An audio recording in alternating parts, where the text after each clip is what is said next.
ہاں قال یا قومی ارأیتم ان کنت علی بینۃ من ربی، نوح علیہ السلام نے جواب میں کیا کہا کہ اے میری قوم اگر میں واضح دلیل پر ہوں، میری بات کو دیکھو، یہ نہ دیکھو کہ مجھے فالو غریب کر رہا ہے یا امیر، میں رب پر وآتانی رحمۃ من عنده فعمیت علیکم انلزمکموها وانتم لها کارہون ویا قوم لا اسألکم علیہ مالا، اے میری قوم اس دعوت پر میں تم سے کوئی پیسوں کا مطالبہ نہیں کرتا، مجھے کیا پڑی ہے، وما انا بطارد الذین آمنوا، اور ان غریبوں کو میں اپنی مجلس سے نہیں دھتکار سکتا، انہم ملاقو ربہم، انہوں نے بھی اپنے رب سے ملاقات کرنی ہے، ویا قومی من ینصرنی من اللہ ان طردتہم، بتاؤ اگر میں ان کو اپنی مجلس سے نکال دوں تو مجھے اللہ کے عذاب سے پھر کون بچائے گا؟ اللہ کہے گا ہم نے تجھے میرا پیغام لوگوں تک پہنچانے کے لیے بھیجا تھا، تو تو نے ان غریبوں تک پیغام کیوں نہیں پہنچایا، ان کو اپنی مجلس سے نکالا کیوں؟ افلا تذکرون، تم نصیحت حاصل کیوں نہیں کرتے؟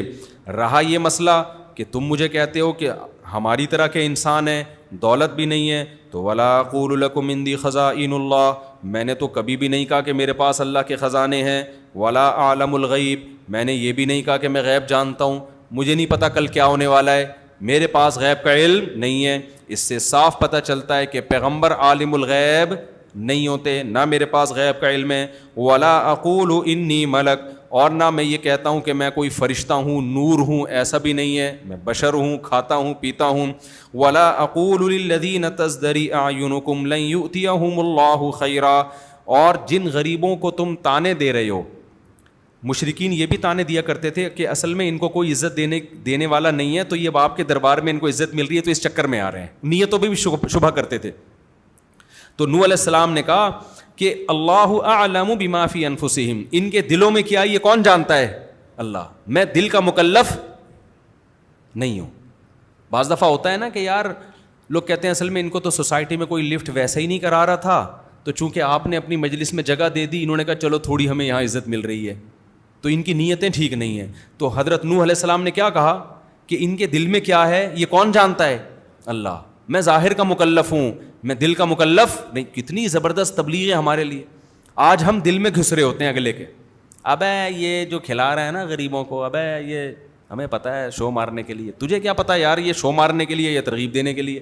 جو اچھا کام کر رہا ہوگا نا، دوسری شادی کر رہا ہے، ابے سنت کا لیبل لگایا ہوا ہے، مقصد کچھ اور ہے۔ تو بھائی جب پٹے گا تو خود سمجھ میں آ جائے گا اس کا مقصد کیا تھا، برا تھا یا اچھا تھا۔ جب پٹے گا نا سمجھ میں آئے گا۔ تو پٹ کے بعد اگر برداشت کر لیا تو اچھا مقصد تھا، برداشت نہیں کیا اس کا مطلب بندہ ٹھیک نہیں تھا۔ یہ تو اللہ اعلم بما فی انفسہم ولکنی اراکم قوما تجہلون، لیکن اے میری قوم اتنا مجھے پتا ہے کہ تم جہالت کر رہے ہو۔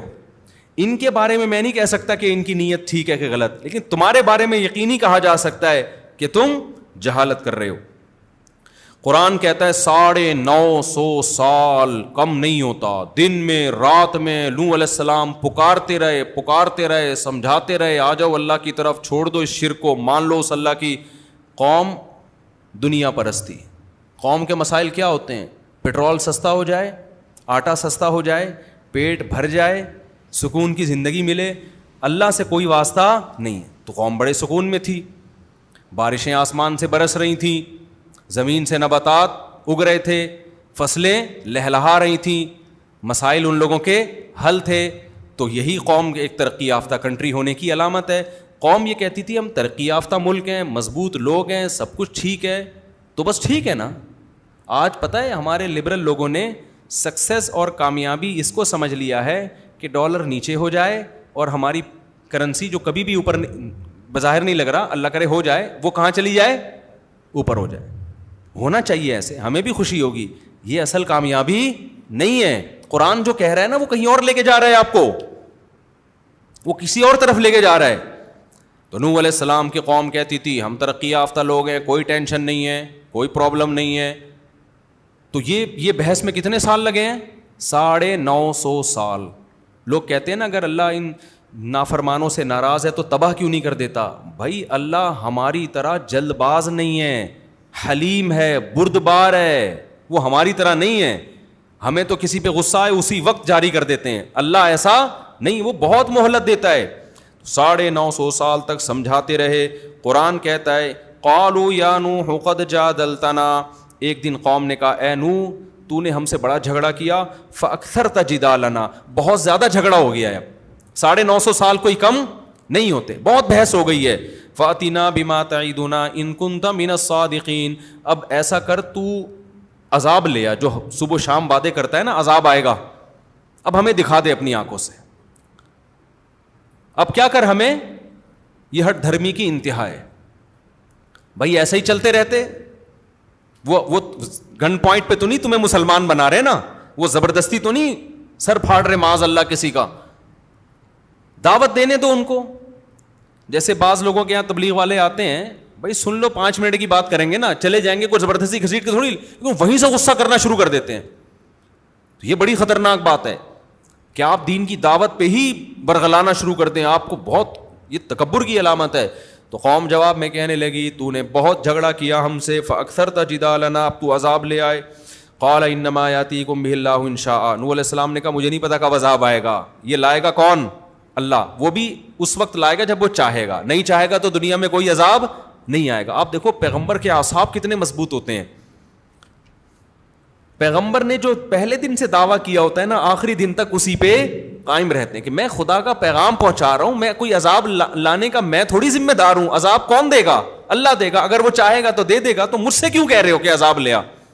بار بار اپنی پوزیشن واضح کر رہے ہیں کہ میرا کام پیغام پہنچانا ہے, عذاب کے اختیارات بھی میرے پاس نہیں اور تمہیں نجات دینے کے اختیارات بھی میرے پاس نہیں. پیغمبر کا مقصد مخلوق کو اللہ سے جوڑنا ہے, اپنے آپ سے جوڑنا مقصد نہیں ہوتا, خوب سمجھ لو. آگے اللہ تعالیٰ فرماتے ہیں وَلَا يَنْفَعُكُمْ نُصْحِي إِنَّمَا يَأْتِيكُمْ بِهِ اللَّهُ إِنْ شَاءَ وَمَا أَنْتُمْ بِمُعْجِزِينَ. نوح علیہ السلام نے کہا اللہ اگر چاہے گا تو عذاب لائے گا, لیکن جب آئے گا نا, اگر آ گیا تو یہ مجھے یقین ہے کہ تم اس کو ہرا نہیں سکتے, پھر تم اللہ کے عذاب سے بچ نہیں سکتے. وَلَا يَنْفَعُكُمْ نُصْحِي إِنْ أَرَدْتُ أَنْ أَنْصَحَ لَكُمْ, میں نے تمہاری خیر خواہی کی کوشش کی تھی, لیکن میری خیر خواہی تمہیں فائدہ نہیں پہنچا رہی. تم سمجھ رہے ہو میں تمہارا دشمن ہوں, حالانکہ میں تمہارا دشمن نہیں ہوں. دیکھو کیسے بیوقوف لوگ تھے, 950 سال میں بھی نوح علیہ السلام کو سمجھ نہیں سکے کہ یہ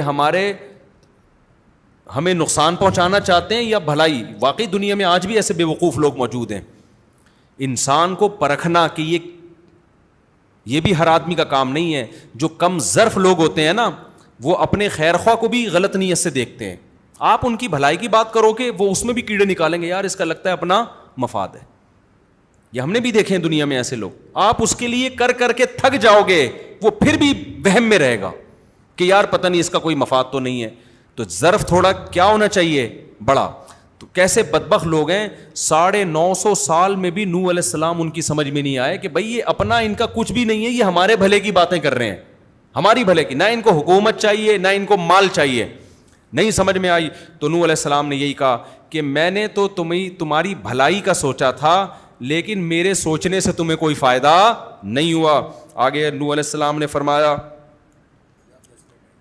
ہے, ہاں 10 منٹ رہ گئے نا بس.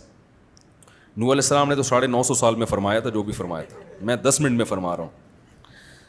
وَأُوحِيَ إِلَىٰ نُوحٍ أَنَّهُ لَن يُؤْمِنَ مِن قَوْمِكَ إِلَّا مَن قَدْ آمَنَ. جب یہاں تک نوبت پہنچی ہے, اللہ کہتے ہیں نوح کو وحی کی گئی کہ اب مزید کوئی شخص بھی ایمان نہیں لائے گا. آپ دیکھو اللہ کا بھی ظرف دیکھو.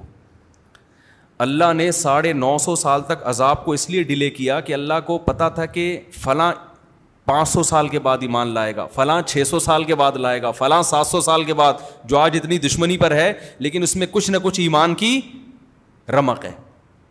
اللہ کے علم میں تو تھی بات کہ اب مزید کوئی شخص ایمان نہیں لے کر آئے گا. 40 50 یا 80 لوگ جو لانے تھے وہ لے آئے. تو اللہ نے بھی کوشش کی نا انسانوں کو بچانے کی. بھائی ہونا تو یہ چاہیے تھا جو شروع کے 50 سال میں نہیں ایمان لایا, بس 50 سال میں جب بات سمجھ میں نہیں آئی تو ہلاک کر دو سب کو.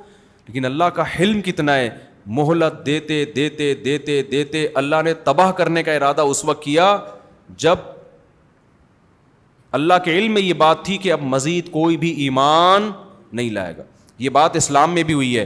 نبی صلی اللہ علیہ وسلم نے مشرکین مکہ کے خلاف بد دعائیں شروع کی نا جب انہوں نے ظلم کیا, تو اللہ نے کہا کہ آپ بد دعا نہ کریں, ان میں بہت سے ایسے ہیں جن کو اللہ توبہ کی توفیق دے گا, وہ آپ کے دستے بازو بنیں گے. ابھی تو دشمن ہیں, کل دوست بننے والے ہیں. پھر نبی نے بد دعا کرنا چھوڑ دی ان کے لیے. تو بعض دفعہ ایسا ہوتا ہے کہ بڑا سخت ہوتا ہے, لیکن اللہ کے علم میں ہے کہ یہ آ جائے گا اس طرف. تو اب کیا ہوا کہ جب سب مایوسی ہو گئی تو اللہ تعالیٰ فرماتے ہیں جب مایوسی ہو گئی تو پھر نوح علیہ السلام نے خود بد دعا کی کہ اے اللہ اگر ان میں کوئی بھی ایمان نہیں لے کر آئے گا, اب اس کا فائدہ کیا, اس کا نقصان کیا ان کو زندہ رکھنے کا. دو نقصان ہیں. نمبر ایک, جو ایمان لانے والے لوگ ہیں نا, یہ ان کو بھی ورغلائیں گے یہ لوگ, ان کے بھی پھسلنے کا اندیشہ ہے. نمبر دو, ولا یریدوا الا فاجرا کفارا, ان کے جو اولادیں ہوں گی وہ بھی انہی جیسے کافر پیدا ہوں گے, جہنم کی آگ میں جانے کے لیے پیدا ہوں گے.